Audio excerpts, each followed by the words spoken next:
In 2015, the National Security Agency issued a quiet, unprecedented warning to every government agency and defense contractor in the United States.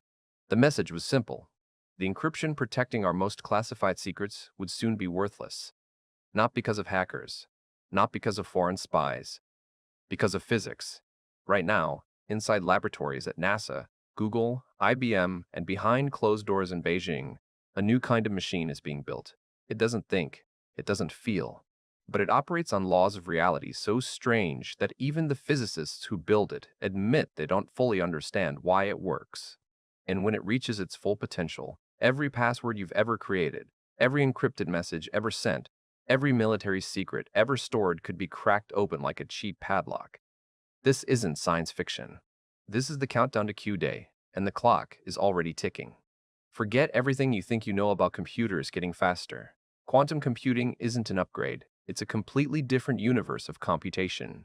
Your laptop uses bits, ones and zeros, simple switches, on or off.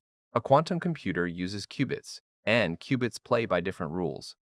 Through a property called superposition, a qubit exists in a blend of both states simultaneously until the moment you measure it.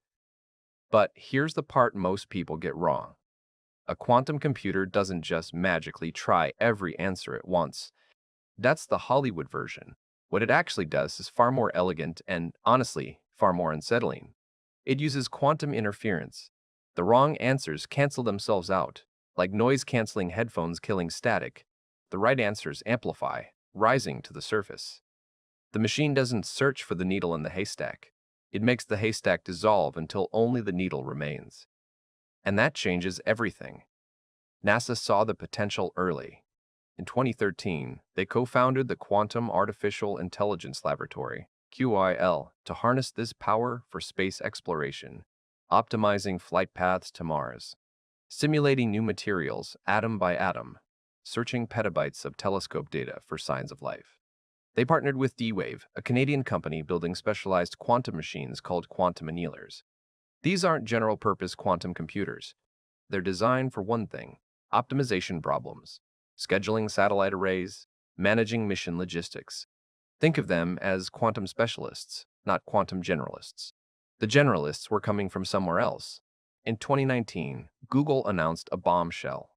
Their Sycamore processor, a gate-based quantum computer fundamentally different from D-Wave's machines, had achieved quantum supremacy.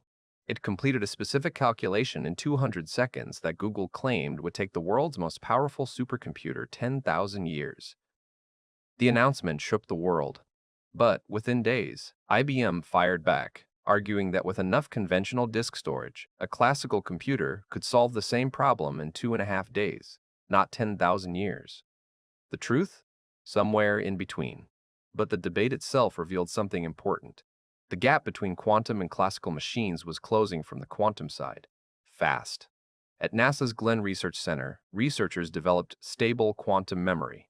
At Goddard Space Flight Center, photonic quantum processors began sharpening satellite imagery with unprecedented clarity. And at GBUAYL, the experiments kept pushing further. Then, according to one controversial claim, they pushed too far. Ethical hacker Ryan Montgomery has publicly alleged that during a routine encryption testing experiment at NASA, a quantum system performed an unexpected computation, effectively cracking cryptographic protections it was never designed to break. The machine essentially became a digital skeleton key, capable of unlocking any encrypted door it was pointed at. And that's what Ryan Montgomery stated. It's a dramatic claim, and we need to be honest about the evidence. Montgomery has provided no verifiable documents, no named sources, no technical specifics that independent researchers can evaluate. NASA has not confirmed any such incident. And here's the critical context. Breaking real-world encryption, like RSA 2048 using a quantum algorithm called Shor's algorithm, would require roughly 4,000 perfect error-free logical qubits. Because qubits are fragile and error-prone, that translates to potentially millions of physical qubits. Today's most advanced quantum processors have around 1,000 noisy ones. The largest number ever factored by Shor's algorithm on a quantum computer? 21. 3 times 7. We are not there yet. But here's why Montgomery's unverified story still matters. Not because it's confirmed, Because the threat it describes is confirmed by the NSA, by NIST, by every serious cryptographer on Earth. The question was never if quantum computers will break current encryption. The question is when, and that question has a terrifying shadow. Right now, today, intelligence agencies around the world are executing a strategy called Harvest Now, Decrypt Later. They are intercepting and storing encrypted communications, military transmissions, corporate secrets, diplomatic cables, even your private data, banking on the certainty that a future quantum computer will crack them all open. Every secret you've ever sent through the internet is potentially sitting in a storage facility, waiting. Your medical records, your financial history, messages you thought were private, they're encrypted now. But encryption has an expiration date, and quantum computing is the clock. This is Q-Day. The moment quantum machines can shatter the cryptographic systems that protect civilization, and the global race to prevent catastrophe is already underway. In 2024, the National Institute of Standards and Technology finalized the first post-quantum cryptography standards, new mathematical armor designed to withstand a quantum assault. Governments and corporations are scrambling to implement them. But upgrading the encryption of an entire civilization, every bank, every hospital, every military network, every smartphone takes years, maybe decades. And the quantum machines aren't waiting.